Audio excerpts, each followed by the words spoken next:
Welcome to Street Knowledge with Chris Graham. Welcome to the podcast. I am Chris Graham. It is Friday, and we are going to talk UVA women's basketball with Scott German. Scott was on hand for Augusta Free Press yesterday, as we're recording this, for the introductory press conference for Amaka Agugua-Hamilton, Coach Mox, the new women's basketball coach at UVA, and Scott got to kind of get a sense of that. He's written a couple of stories for us. Also got a chance to talk with Debbie Ryan, the former UVA coach, the legendary UVA coach. And Scott, welcome. And what were your first impressions, of seeing Coach Mox? Well, that's what we'll call her. It's easier to do it that way. What were your impressions of Coach Mox, and also just the reception that she got there at JPJ yesterday? Chris, it was just a breath of fresh air. I haven't been following women's basketball too much the last few years for obvious reasons. I wasn't the only one. She just seemed like a dynamic ball of fire, energetic, very personable. I think I wrote in my story, they say if you can win the press conference, you've got half the battle won. Well, she won the press conference for certain. And she fielded some difficult questions. I will say that, she wasn't handed a bunch of softball talkies up there from the gathered media, which was very similar to the media that we're used to that covers the men's programs. Most of the usual suspects, and a few of them gave her some rather difficult questions, and she handled them well, I think really well. It was just a lot of encouragement there, a lot of hope. And to see Debbie Ryan, who I've known since I started in the sports writing business, being assigned to cover a lot of UVA women's basketball when I was at the News Virginian. Debbie is a dynamic personality, and having her back with the program in some shape or form, whether we're not certain how yet, is a positive. And for the first time in a long time, I'm really excited about women's basketball. You mentioned Debbie Ryan. I've got the numbers here. 739 wins in 34 seasons, 24 NCAA tournament appearances. The first few seasons, there wasn't really an NCAA tournament. Women's basketball started in the mid to late 70s. 3 Final Fours for Debbie Ryan. She was forced out in 2011. And, I know officially she retired, but she was forced out in 2011.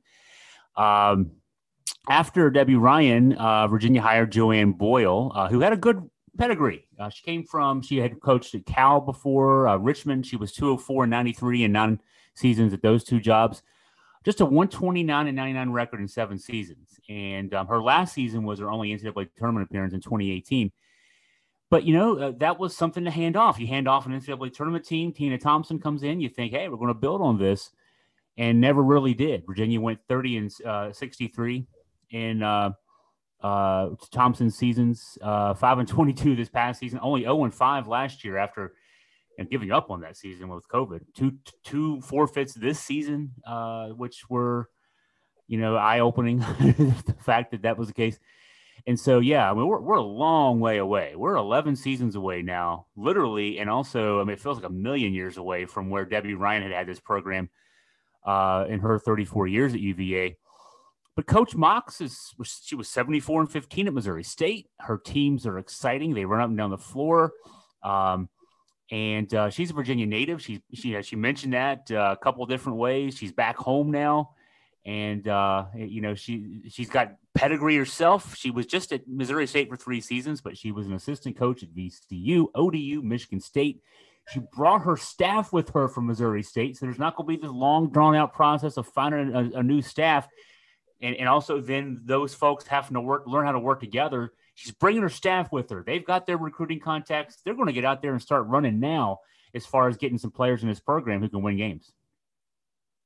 Yeah, and I'm sure she'll tap into the transfer portal in some way. Not as familiar with the women's game as far as transfer portal, how that works. I know it's similar to the men's, but I'm sure there's going to be a lot of playing time available. And I'm sure there's a lot of potential transfers out there that she's already got a radar set on. You know, the difference I think in the women's and the men's game is that the women's game, Chris, if you think about us as being old school writers, the women's game replicates what the men's game used to be as far as recruiting, because she doesn't really have to go out and worry about recruiting one and dones. She can go out and get 4-year players, get players that fit the mold of what the university is looking for, and you really can get a little more attached to the women's game, to the women's players, because you know they're going to be there. You know, unless something happens that they don't pan out, that's not a good fit, they're not going to be bolting for the NBA after one season. So, you know, my wife even mentioned after watching her press conference streaming that, hey, I might even like to go to some of the games because I feel like I can get to know the team a little better, get to know the personalities a little better. And I think that's the biggest difference, other than the athleticism, and we don't need to go into that, but I think that's the biggest difference in the women's and men's, and that's why I think that the need to connect to the community is so important, because the community feels like they can really identify with the women's players better because they know they're going to have them around for a while. Well, looking at the roster for next year, including the 2 recruits coming in from the high school ranks, there's still 3 spots left in terms of scholarships that are available, and you know, so there's some folks coming back, players coming back that, and we'll see. There may be some more. You never know. Some players may, some student athletes may decide, hey, I don't know how I fit into this new system. I mean, that kind of thing can happen too. But let's just presume that doesn't happen. And there's still 3 spots left, whether it be high school players, transfers. So there's still some room to grow there in that sense. And again, I think it's really important that she's bringing her staff with her from Missouri State. So there's not going to be this process. We saw this with football. When Tony Elliott came in, he had to assemble a new staff, and it took several weeks to get that done the right way. And he took his time and got it done the right way. But this being a really critical point, you know, the April recruiting signing period, and also the transfer portal, you know, being active right now, this is a great time to pick up some extra players and you know, kind of build your roster, get into the summer then with what you have as your roster going into next year. Scott, you had a couple of insights from yesterday you shared with me when we talked on the phone that I wanted you to share. One was from Carla Williams, in sort of maybe an admission of sorts that maybe the first time she hired a coach for the women's program, she didn't have quite the handle on things that she did this time when she made the coach hire with Coach Mox. Yes.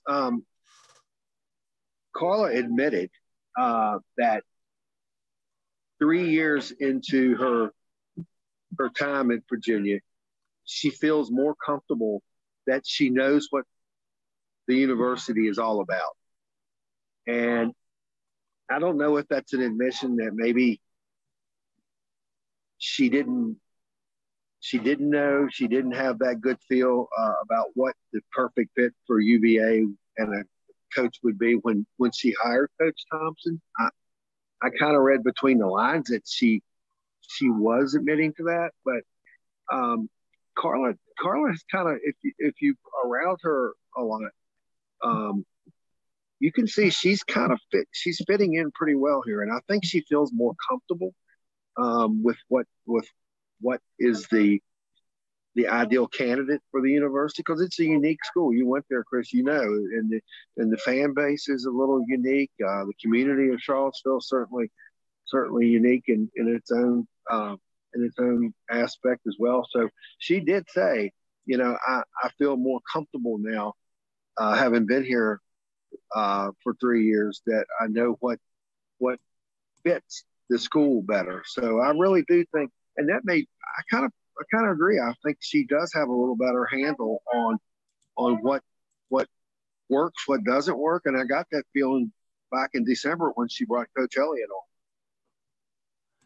Yeah, and we talked about this, Scott, yesterday, and maybe it's worth rehashing here for the listeners to tune in. I mean, yeah, that was her first major hire. Tina Thompson was for Carla Williams. as the new athletics director at that time. And I mean, women's basketball is her sport. Carla Williams played basketball in college, and so she knew what she thought she knew what she was looking for at that time. Tina Thompson, on paper at that time, had a resume that you could see could work. She's one of the top 2 or 3 greatest players in WNBA history. And then she had been an assistant coach at the University of Texas, her alma mater, for 3 seasons. And so you wanted to think at that time, I remember writing this at that time, that, hey, maybe, she doesn't have a lot of experience, but she's got talent, and she's got those WNBA championship rings. She can, recruit. That would help her with recruiting, you would think. I thought at that time, certainly. Maybe Carla Williams did too. And so she'll grow into the job, Yeah, first year or two, she'll have some growing pains, but, she'll grow into the job. And plus, she knows basketball. And she has that little bit of experience as an assistant coach. So what you get with Coach Mox is completely different. Coach Mox played at Hofstra, a really good academic school. So she had a 4-year career there, and also a great degree from Hofstra. Then she became an assistant coach. She was at VCU. She was at ODU. She worked her way up. Then she was eventually the associate head coach at Michigan State in the Big Ten. So, she's got Virginia-based experience with VCU and ODU. Then she's got the Power 5 experience out there in the Big Ten. And then 3 years as a head coach where she won games. She won an average of just under 25 games a year. She took that program to great height. They went to the Sweet 16 her second year. And so she has all that working for her. She's a very different hire than Tina Thompson. And it's and just the little bit we gotten to know her in the last few days, she feels like a Virginia coach. She seems like she fits in with Tony Bennett and Brian O'Connor and Tony Elliott and go down the list. Lars Tiffany. There's some of the non-revenue sports that a lot of fans don't get a chance to see, and there's some great coaches there, some longtime coaches that have great personalities that fit the mold just as much as Tony Bennett, who gets all the airtime. But there's, believe me, the wrestling coach, the women's field hockey coach, they all fit the mold. And Coach Mox appears to be of that type of identity. Yeah, I don't have it in front of me. I remember seeing a tweet earlier this week. I think it was from Danny Neckel, who a lot of UVA fans will see a lot on Twitter. He's a stats guy in addition to just being a huge UVA fan. And I think the number I counted was 7 current coaches on grounds who've won national championships with their programs. So, I mean, this is, no pressure, Coach Mox, but we have expectations in that respect. But no, she's she really does seem to fit that mold, and she's saying all the right things. And plus, I mean, she impressed the other night. I thought it was great. Jerry Ratcliffe and I talked about this yesterday, Scott, but I thought it was great that UVA Athletics made it a point to not only – they brought up the women's swimming national championship team, the back-to-back national championship swimming team for their moment in the sun there in front of that NIT crowd, but they also brought Coach Mox out. And I love the warm reception she got, from the fan base there. Scott, you and I are not alone. We are people who attended games. You covered games. I attended games as a student and a fan back in the 90s during the glory days, the 2000s. And have not been back around for a while. But Scott, you observed for me that talking with Debbie Ryan, you and I are not alone. The fan base at large is not alone in not attending games. Talk about what Debbie Ryan told you. Debbie, Chris, is just a fireball.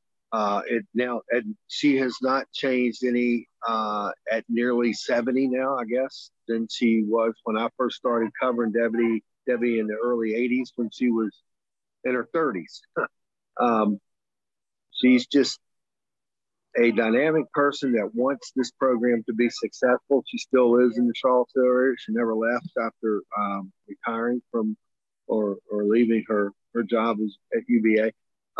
She really believes that Coach Mox is a great fit, that Debbie's watched her coach, keeps up with the game, likes her style, likes her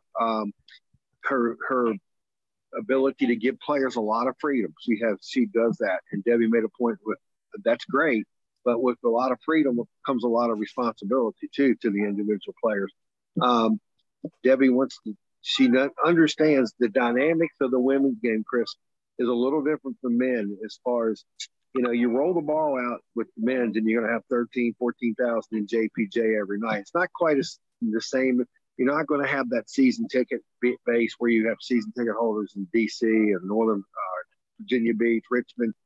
Most of your season ticket holders for women's basketball is going to be close in. And that's the reason that the women's program needs to connect with the community.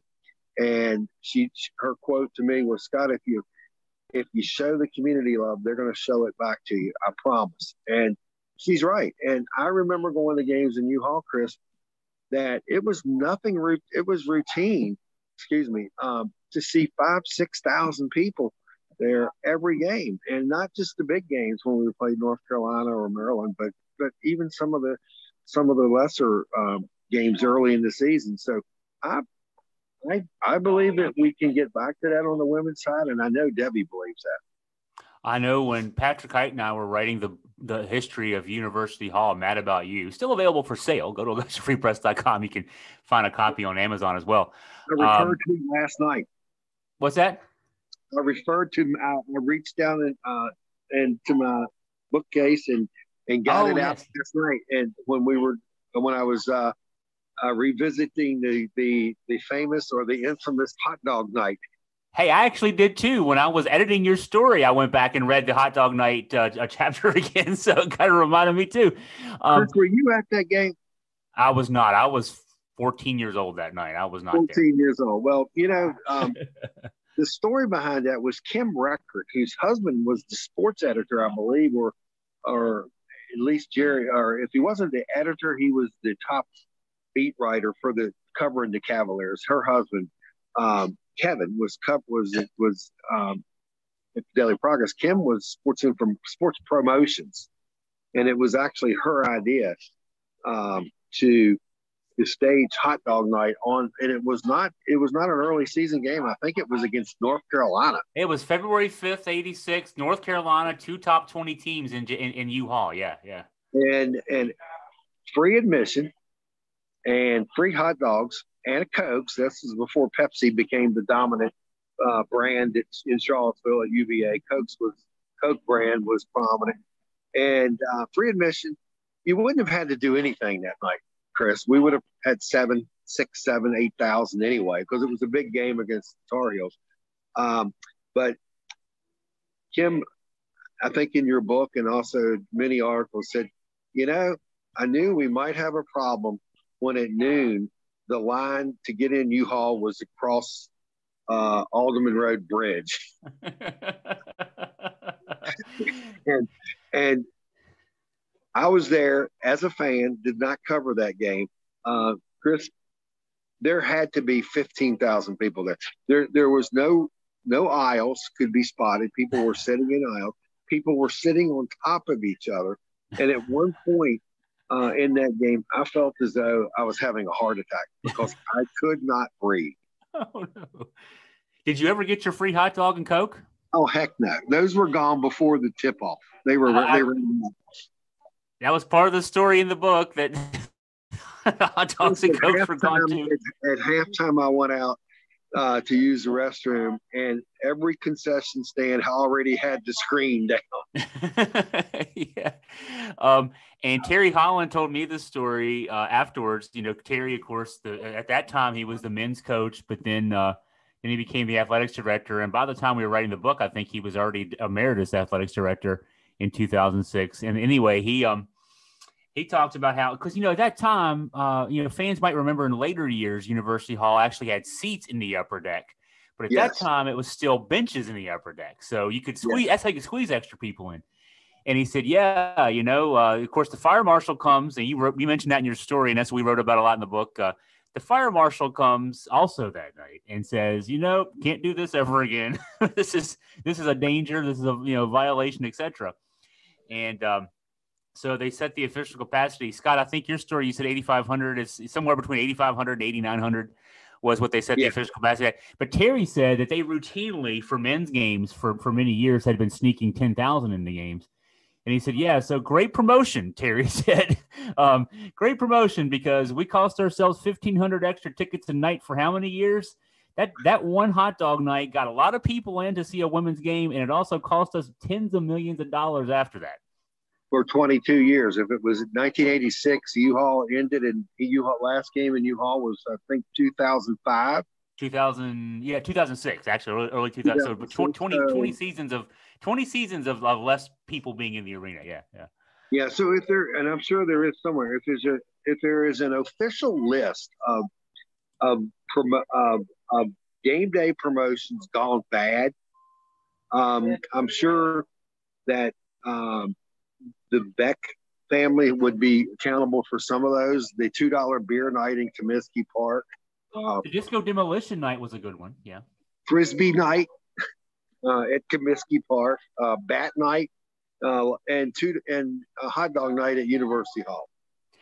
It's one of those moments though. And then, I was bringing up too, I guess, when I was a student there, Scott, you talked about how a lot of games you'd have 5,000 or 6,000 just for a midweek game against a nondescript opponent for the women. I remember going to the Virginia-Maryland game. I want to say it was in 92. The two teams were ranked 1 and 2 in the country. They'd already played a game up in Cole Fieldhouse as 1 and 2 in the country.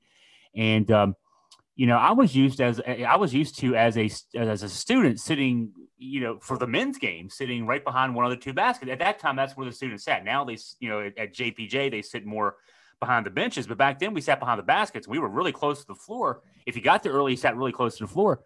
I got there early for that Virginia-Maryland game in 92. And my buddy and I still sat literally in the only time I ever sat in the last row of U-Haul. Behind me was the dome or whatever, the pregnant clam, I guess, as Ted Jeffries called it.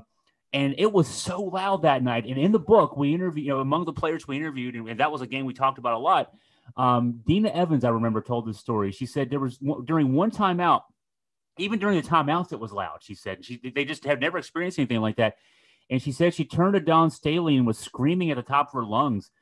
And Dawn was screaming at her, and they couldn't hear what each other were saying during the timeout. So that was fun. Those were some fun times. And, Scott, you went to a game a couple months ago, maybe less than a month or less than a couple months ago, where, you said you could count the number of people, and it was just a couple hundred people there at that game. Yeah, that was being generous. Couple hundred, maybe. Chris, one more touch back on the Debbie Ryan days at UVA, and you and I have shared many stories about the great Jim Gordon. I don't know how I haven't mentioned this to you before, but I guess just talking about women's basketball, which we don't do that often. So Virginia was hosting, I believe, I'm not sure how this worked, but they were actually playing Tennessee in University Hall. Uh-huh. You remember that? I remember. Yeah, I do. And I had been assigned to cover the game because I think Jim had something more important to do, like Wilson Memorial girls tennis, JV tennis or something. So before the day before I went over, he said, "Hey, I want you to see if you can do an interview with Pat Summitt." And I'm thinking, oh yeah, that's going to work out really well. I'll just go over there and try to get an interview with Pat Summitt. And so I said, Jim, I don't think that's going to work. I don't know how I would get that. He said, oh, I'll call over and get you a time. So the morning of the game, he called me on my phone and said, hey, you need to be there at such and such a time because they're going to let you have 10 minutes with Pat Summitt. Just a random small newspaper in Central Virginia. The sports editor calls up and gets me 10 minutes with Pat Summitt. And they took me into a little room outside the women's locker room. And she was in there. And, Chris, I opened the door, and I would have needed to cut my way through the smoke. She was sitting at this little table smoking a cigarette. And I'm thinking, oh, my gosh, this is Pat Summitt. And she was delight. I had about 10 minutes with her. And but, I'm telling I'm not on the staff of the UVA's promotions. Maybe we should be, but they've got a sleeping giant in women's basketball. Will they get to the level of the men's program? No. But will they get to the level of you and I were at the NIT game Tuesday night? That can be routine at women's basketball. Yeah, and I can see it. I mean, kind of like the glory days where you have your routine ACC midweek game with a mid-division or second or third tier opponent draws 5,000 or 6,000, and if you have a game against Louisville or NC State, who are right now the top teams in the ACC and among the top teams in the country, that you could get a sellout. Why would because we have to be competitive on our side, and so why couldn't we? I mean, if Coach Mox can eventually replicate the success she had at Missouri State, and it's going to take some work, and it won't happen in year one. Year one, let's go out there and develop and get better and put the system in place, the culture in place, as we're hearing a lot from Tony Elliott in the football program. But there's no reason that in a couple of years, 3 or 4 years down the road, that she can't have. Virginia's got all the resources in the world. We see it with basketball. Tony Bennett, when he took over the men's program, it was not quite in bad a shape as she's inheriting from the women's program. But I mean, a coach gets fired before you for a reason. Kind of maybe more similar than I'm thinking, actually, Scott, at the moment. Think after 4 years of Dave Lato and 9 years of Pete Gillen, the men's program was a afterthought. We had been to 2 NCAA tournaments in like 15 years. The women's program has been to 1 in the last 11 years. So there's a lot of similarities there. And Tony, by about year 4, had us competing for NCAA, for tournaments and ACC championships and such. So there's no reason she can. And if she's winning 25 games in a season, people will go to those games. I don't think there's any question in my mind. We've proven it before. It's been a generation now, but we've proven before that we'll go out and watch good basketball, men's or women's. Yeah, exactly. And you made a great point. We're not, because we played some great teams at JPJ in the last few years, and they're not going to go out to just see a great women's basketball team play Virginia, if Virginia is going to be, just chopped liver for them. But when we get competitive, there's a lot of great teams in the conference. Louisville, NC State. I'm sure once we get competitive, Carla will work out a deal to have South Carolina will come here. We'll go to South Carolina. There's a lot of that available for women's basketball, and it's affordable, and families, you can take your whole family, sit down low, and enjoy good high level women's basketball. It's a lot of fun. It really is. I think Scott, you were talking about promotions too. I think there's something we can do to like they're doing with baseball, and you go to a lot of baseball games. I think it's something we can do like we do with baseball. And this year we've with baseball they announced, I guess it was last week, free tickets for kids under 18 as long as a parent buys a ticket to go with them. We've been advocating for that for football for a while. Why have 20,000 empty seats? Let's get people in those seats. But it's working for baseball. Man, you know what? Let's start it with basketball. Next year, again, I don't want to put too much pressure on Coach Mox to be a miracle worker in one season, her first season. But let's get folks excited about it again. And let's get people out there and have a good time. And you mentioned, Scott, it's a more community atmosphere there. And even back in the days it was.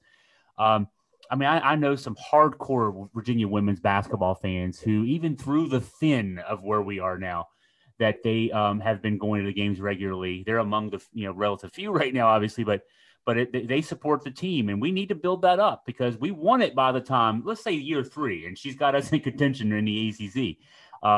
That our fan base is not just ready, but they're waiting and they're ready to go and pounce.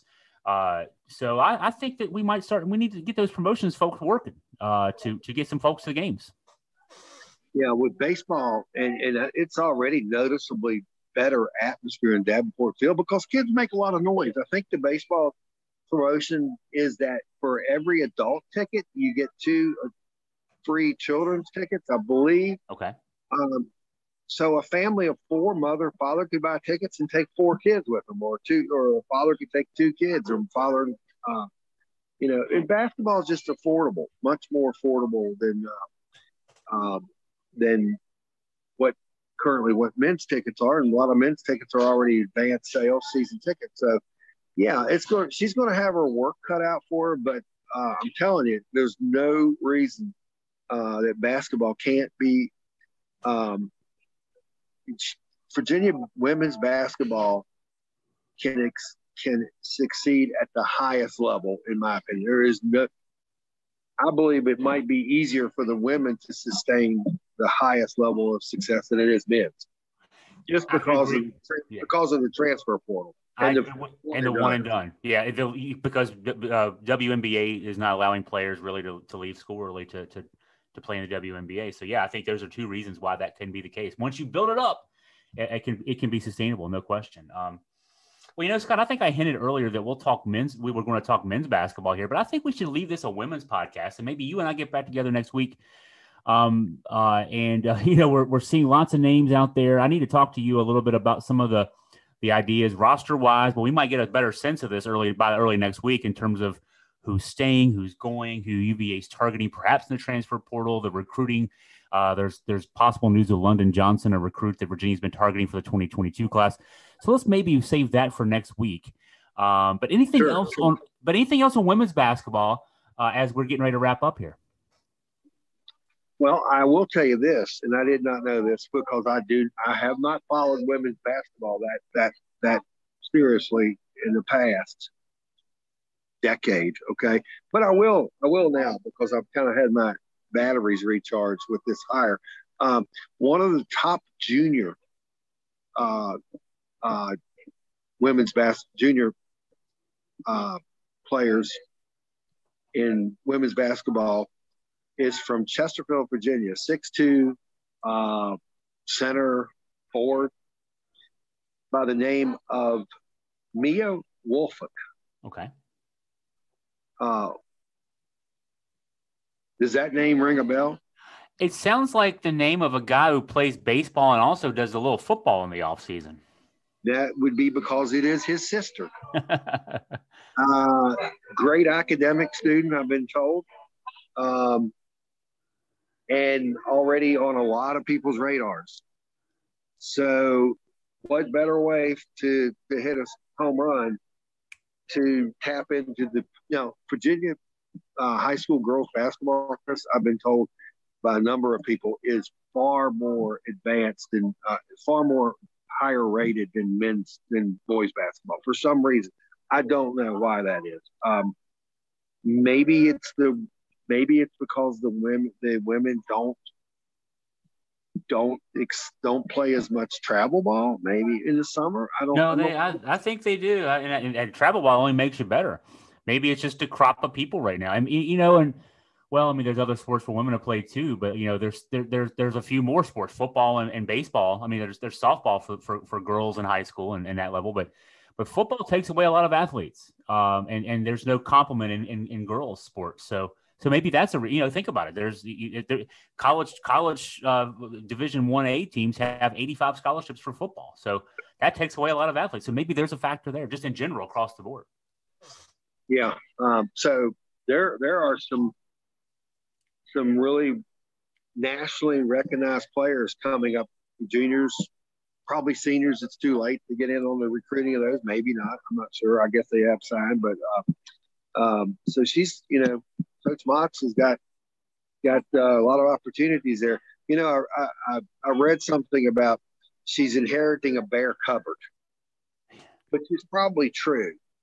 But the good thing about inheriting a bare cupboard is that you don't have to worry about any jars of rotten food in it, right? This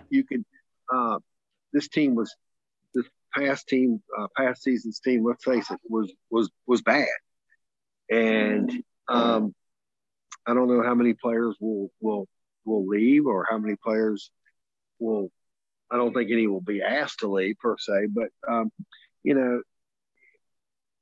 I think that with the transfer portal, and also even maybe different approach to coaching the players we have, might go a long way. So I don't think next year is going to be this doom and gloom season that people are thinking that we're going to have to suffer through the growing pains with Coach Mox. I believe that just coaching the current players a little better. And what I've been told my friends that worked those games, there wasn't a lot of coaching going on during the games. There was a lot of screaming to run effing plays, but that was about it. So maybe you get someone in, and let me tell you that at the press conference yesterday, at least half of the current roster was there. And I think that's a good sign, because I think that means they want to be there, and they may just be begging to, hey, just coach us, just give us some direction.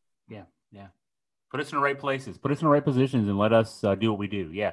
They were recruited to play in the ACC. We gotta make sure that they get the most out of themselves. So, yeah, I'm setting expectations not low. They can't be any lower than they were this year. 5 wins and 22 losses, 2 forfeits.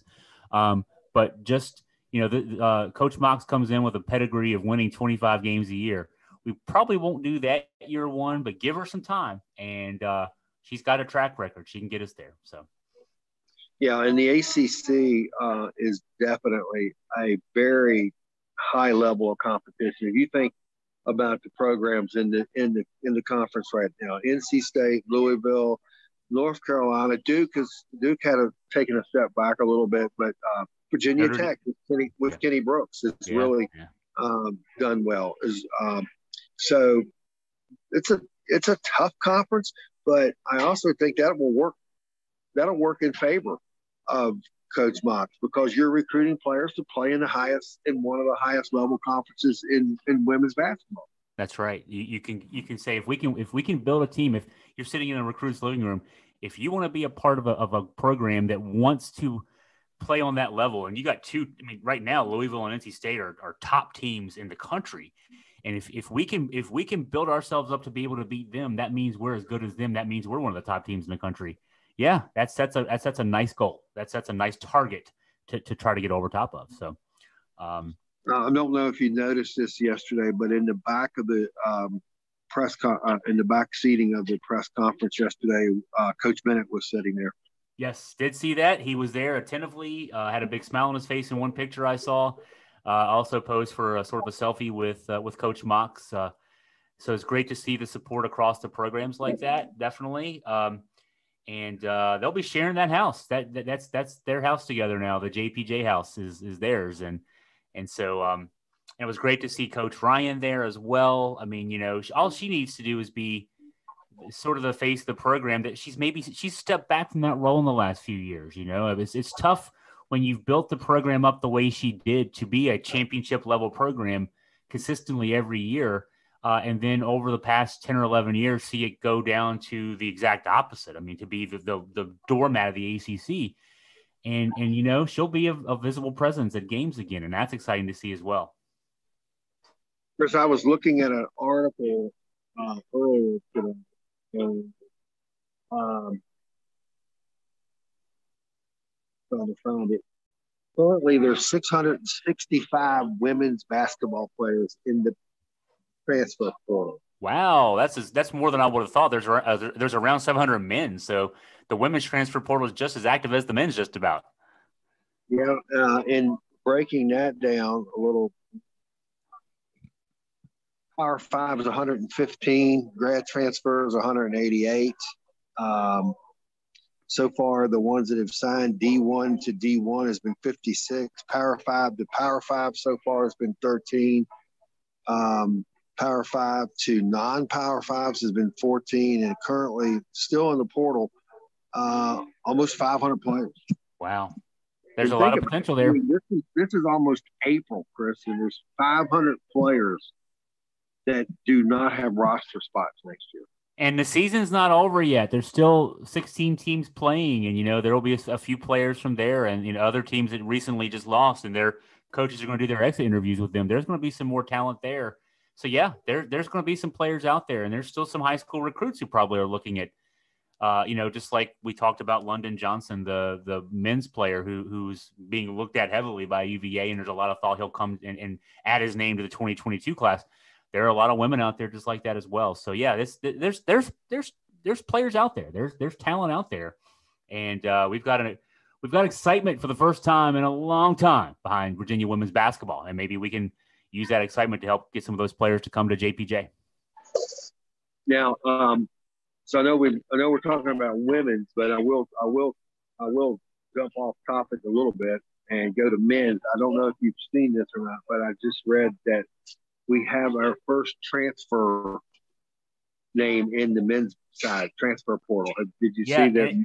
It's not one that I would have expected, but when I saw the name, it made sense. Malachi Poindexter, the walk-on, makes sense to me to see him put his name out there. He earned rotation minutes this year, but seeing what's coming in, he earned rotation minutes in the ACC. So he transfers down a level. He'll get some minutes in the mid majors. But you know what comes to mind when I saw that, Chris? The first thing that came to mind. Tevon Stevens. Or Tevin Jones. Tevin Jones. So if you think about it, do you think there's any possibility that Malachi Poindexter will play professionally? No. None. Transfer, I've heard Charlotte. I've heard Liberty. Okay. But those two make sense. Those are both coached by former UVA assistants. But does that degree on the wall make sense? Well, I mean, no, I've made that argument for years, but Tevin Jones ended up at Tarleton State, and I still can't tell you where that is. So, I mean, I think it's in Texas, and they're coached by the one and only Billy Gillespie. Well, there you go. If you're 19, 20 years old and you've played basketball and you want to keep playing basketball, I mean, you're not thinking about when you're 50 years old like I am or 60 like you are, Scott. You're thinking about you're 20 and you want to play basketball and you want to play more basketball. So, no, he's not going to. I don't think I'm breaking news when I say my scouting radar tells me Malachi Poindexter's not playing in the NBA, but he wants to play. He wants to play more, and long term he'll probably regret that, but right now he wants to play more basketball, so I can see it. Yeah, and good for him. Yeah, good for him in essence. That's what I said, though. Not, we have names we're expecting to see in the transfer portal. I don't think Malachi Poindexter was one, but as soon as I saw it, it made sense. And yeah, I would be the guy also saying, though, Scott, like you just did, young man, when you're 30 years old, when you're 40 years old, when you're 50 years old, you'll much rather have that UVA degree hanging up there than you would a couple of years of playing at Charlotte or Liberty. But and I love Richie McKay, but Liberty, no, don't go to Liberty. Just for the degree part of it, don't go to Liberty. I don't care how much playing time they give you. Go somewhere else, anywhere else. Don't have one of those degrees hanging on your wall. That's a piece of paper that's worth nothing. I hope we don't have any Liberty fans listening to us. I don't care if we do. If you're a Liberty fan and if you're a Liberty alum, the school takes 75% of the kids who apply. It's a and not to mention the crazy politics. I don't care if I offend people talking about that either. The crazy politics, no, you don't want that degree. Go to Charlotte. Yeah. If you actually stay in Virginia and get a great degree and then be an assistant coach under Tony Bennett. That's a good thing too. Yeah, for sure. But it'd be interesting to see where he was a fan favorite. He gave it his all. That's for sure. Because he earned those minutes. A walk-on from St. Anne's Belfield, played at Louisa County High School. Scott, you're sitting in Louisa County right now. He earned minutes ahead of 4-star recruits. So you love a guy who earns minutes like that. And from a basketball standpoint, next year with the 4 freshmen coming in, whatever we get off the transfer portal, there might be a 5th freshman coming in. There's not going to be minutes for him next year. So. But man, he did. He earned that fan favorite status, no doubt. Yeah, the 5th freshman could be. I was talking to someone connected to the program, and that we should know more about that. Of course, he hasn't committed to Virginia yet. He hasn't committed. He hasn't even formally reclassified yet. London Johnson, we're talking about a point guard from Georgia, who's currently a junior, but apparently can reclassify to being eligible to graduate high school this year. Scott, I was reading some today before we got on the podcast. I guess we started talking about men's basketball after all. Other people are speculating that Kihei Clark is going to stay. You and I have been back and forth on this. You talked to Kihei's parents a month ago. and got word that he had been asked to come back. And then now, and then Coach Bennett was non-committal the other night after the St. Bonaventure loss. So it would seem to me that, if Jaden Gardner and Kie Clark both come back and you get the 4 recruits come in, like, they've been signed to letters of intent, there are no further spots unless other people transfer out. There are no further scholarship opportunities for London Johnson to come in. So, that's why I say, talking about men's basketball right now, there's so much up in the air, because we have to see if more people join Malachi Poindexter in the transfer portal. He was not a scholarship guy. He's a walk-on. So that doesn't affect the 13 scholarship limit. Yeah. And I think the Clark decision will probably come down to whether or not Johnson reclassifies and ultimately commits to Virginia. I'm reading and hearing that Virginia is at the top of his list. Yeah, if he's seen, and I'm also through some sources hearing that the reclassification will become official in a couple of weeks. I don't know if that has to do with high school transcripts or grades that he's waiting. It's got to be, yeah. He's got to have enough credits to graduate high school to be able to reclassify. Yeah. So maybe in a couple of weeks, if he decides he's not going to do any more work and just he's got enough grades that he's still going to finish, where he needs to be. So maybe that's the decision that Kie is waiting on as to whether or not Johnson comes. Because if Johnson does reclassify and commit, there's absolutely no playing time for the both of them. Well, I'd say this though: if Kihei's still on the roster, there's no scholarship for him to commit to, unless true. Someone else steps aside. And that's why it's possible, and that's very possible. Yeah, there are other guys who could make decisions. So we just have to. There's a lot of waiting and seeing, and I think, Scott. I mean, I'll say this: I look at Twitter way too much. I've got a couple of transfer portal Twitter accounts. I've got my UVA athletics Twitter list I built with like 150 names on it, with a lot of basketball heavy influence on that. I'm checking that way too much these days because I'm waiting to see whatever news there might pop up. But it could be hour to hour. It's certainly going to be day to day for the next couple of weeks. Kind of like football season. Football season ended, and then it didn't end for a while. We had a lot of football talk for about a month after football season was over. I don't know if it'll quite stretch out that far for the basketball, but I bet the next couple of weeks will be very busy weeks in terms of possible comings and goings with the current roster. As far as the transfer portal, and this is just this has to obviously apply to men and not women. How much do you think the NIL plays into a player deciding he wants to transfer? Absolutely zero. Absolutely zero. You're going for playing time. You're transferring because where you are now, we saw there's one of the better players for Belmont, which is a good basketball program at the mid-major level. That is a freshman there, did well, and he's transferring out. I mean, that story is replayed a lot of places across the spectrum of guys who transfer out. You transfer for two reasons. You went to a mid-major and you played yourself into being a Power 5 recruit in your mind, and you want to test the waters and see if you can get a Power 5 scholarship. Or you're at a Power 5 school now. There's a Kentucky kid that was a 5-star recruit that didn't get a lot of playing time this year, and he wants to go somewhere else. Johnny Juzang was that guy a couple years ago, ended up at UCLA starring in the Final Four last year. And you say, hey, I think I can get more playing time somewhere else. That's the two reasons you transfer. You're not transferring to get a $25,000 sponsorship here or a $5,000 sponsorship there. If that's what you're transferring for, you're transferring for the wrong reasons. You're transferring because you see an opportunity to get more playing time or at a higher level than you currently are. Yeah, I agree. I think if you're transferring because of the money, then that's, if that becomes the norm, then we've seen the demise of college basketball. And honestly, Scott, the money, people talk about the money. The money isn't what we saw the headlines last summer. One player, an Alabama quarterback, got $800,000. Is getting $800,000 out of NIL.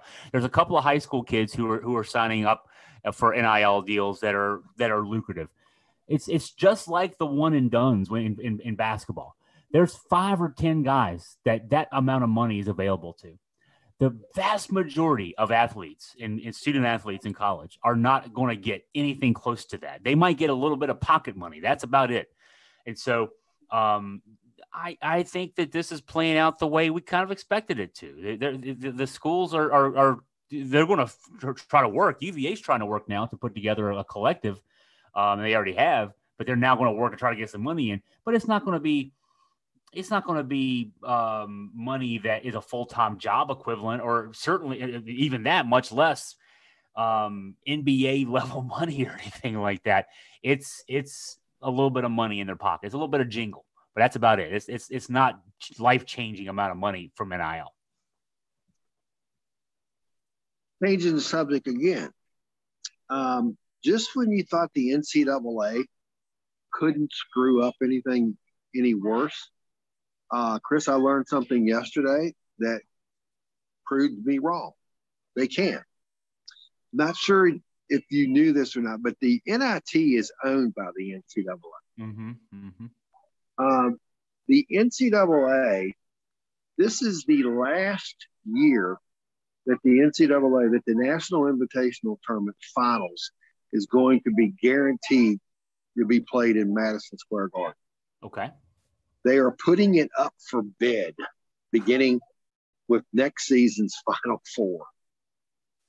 And the highest bidder, if they can meet the parameters that the NCAA has put forth, I guess you would call it the RFP, what is it? The proposal, gets it. Can you just imagine the National Invitational Tournament, not the finals not being played in Madison Square Garden? To me, I thought that was the ultimate goal of playing in the NIT, is making it to the most famous basketball arena in the world.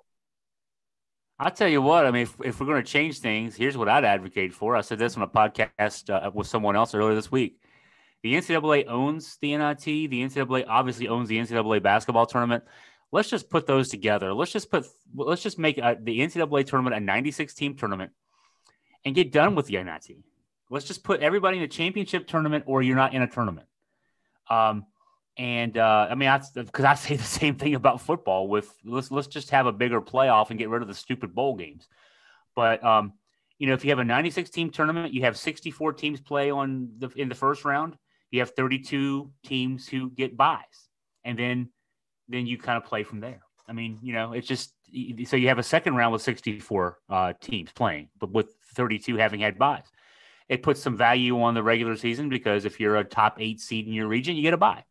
If you're 9 through 24, you have to play your way into the first that next round. So, but yeah, I mean, that's not going to happen anytime soon. So, to get back to where you were, I mean, the NCAA is about money. Yeah, you're right. And based upon that, I'm saying that the selection, that the bidding is rigged, and you'll see the NIT finals being in Indianapolis, which is the home of the NCAA. Well, and I don't think the NCAA staff won't have to travel. I don't think it's rigged in that sense. I think it's rigged into whoever gets the most money. I do know one thing about the NIT, about Madison Square Garden. I know this only because I've been a wrestling promoter and also know a lot about the economics of the wrestling business. The MSG has always been a really big wrestling hotbed too, but you've seen less and less. It used to host a monthly show for WWE, and in recent years, WWE's gone to a once a month event because it's so costly to put a show on in MSG. You have to hire the union work crews basically, and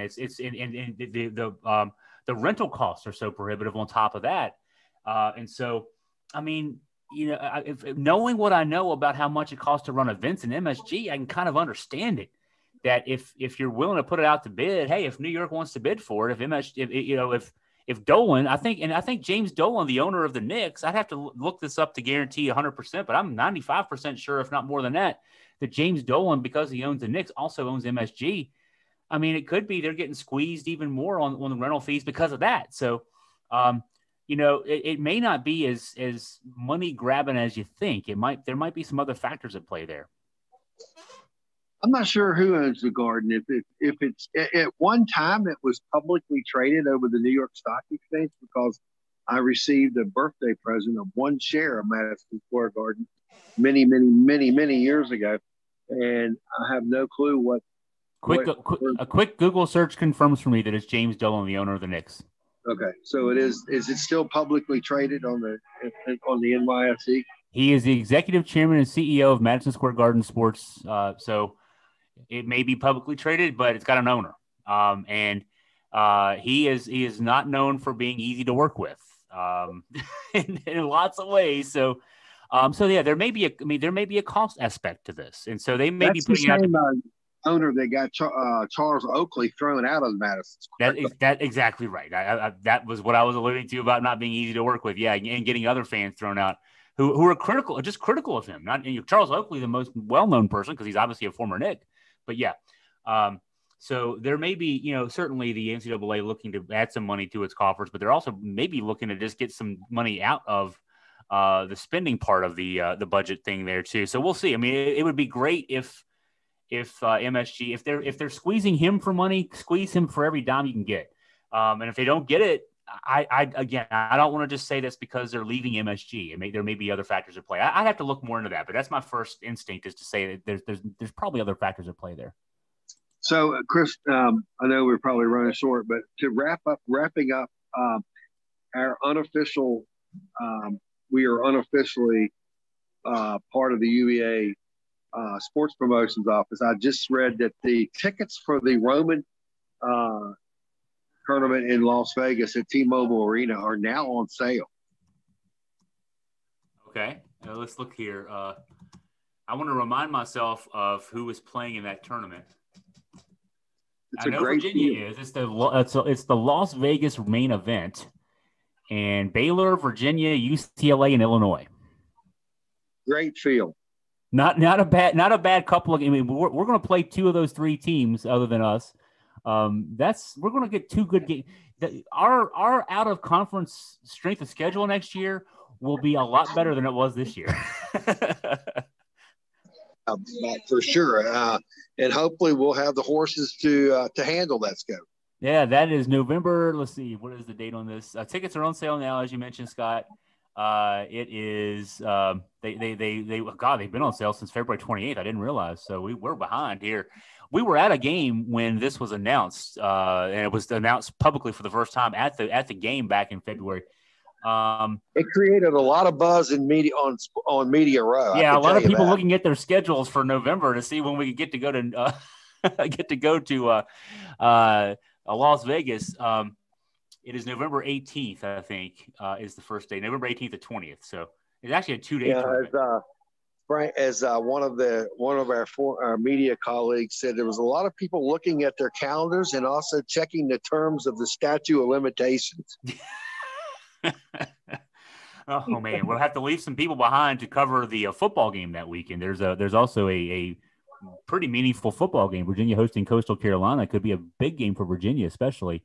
Could be a game that who knows what the ramifications of that game will be. It's our 11th game of the season. We could be we could be in the we could be ranked or in getting ready for a game that's not a conference game, but getting ready for Virginia Tech the next weekend with a chance to go play in Charlotte. So we'll find. Well, between now and then, Scott, we got to recruit and train a stringer that can cover.